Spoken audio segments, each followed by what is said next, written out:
Welcome to Newsline, your trusted source for global news, bringing clarity to the stories shaping our world. Keith Kellogg, the United States incoming special envoy for Ukraine and Russia, plans to visit Kyiv next month and is open to meetings in Moscow if invited. This is part of the incoming Trump administration's efforts to end the nearly three-year-long war. Kellogg, who worked in national security during Trump's first term, also plans to travel to London, Paris, and Rome. Japan's exports increased by 3.8% in November compared to the same month the previous year, surpassing the expected growth of 2.8%, according to Trading Economics' consensus forecast. This growth highlights a stronger-than-anticipated performance in the country's export sector, driven by demand in key international markets. Imports, however, showed an unexpected decline of 3.8%, in contrast to the forecasted 1.0% increase, reflecting weaker domestic demand or shifts in global supply chain dynamics. As a result, Japan's foreign trade balance recorded a deficit of 117.6 billion yen in November, unadjusted for seasonal effects. This marks a significant improvement from the 461.2 billion yen deficit reported in October. Additionally, the deficit came in well below the expected 688.9 billion yen, signaling a more favorable trade outcome than analysts had predicted.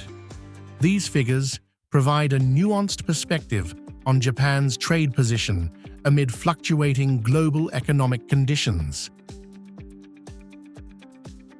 Inventories of unsold goods at U.S. retailers, wholesalers, and factories rose by 0.1% in October compared to the previous month, according to data from the U.S. Department of Commerce.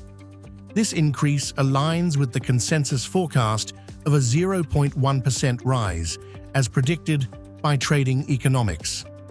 The modest growth in inventories reflects a balance between supply chain stabilization and cautious consumer demand.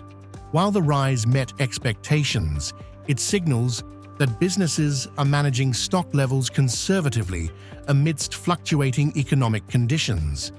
Retailers and manufacturers continue to monitor inventory turnover rates closely, aiming to avoid overstocking as they navigate ongoing market uncertainties. The stability in inventory levels also suggests a gradual adjustment to post-pandemic shifts in consumption patterns and supply chain dynamics, with businesses aligning production and supply with real-time demand.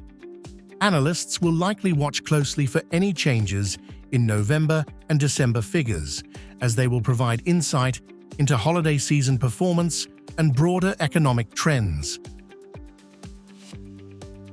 The Democratic Republic of Congo, DRC, has filed a legal complaint against tech giant Apple in European courts, accusing the company of involvement in the illegal mining and sourcing of so-called blood minerals. The allegations suggest that minerals from conflict zones in the DRC and Rwanda were delivered to Apple through its subsidiaries in Belgium and France. According to the lawsuit, these minerals were purchased from illegal mining operations in conflict zones. The cases have been submitted to courts in Brussels and Paris and include accusations of war crimes, money laundering, forgery, and providing false information.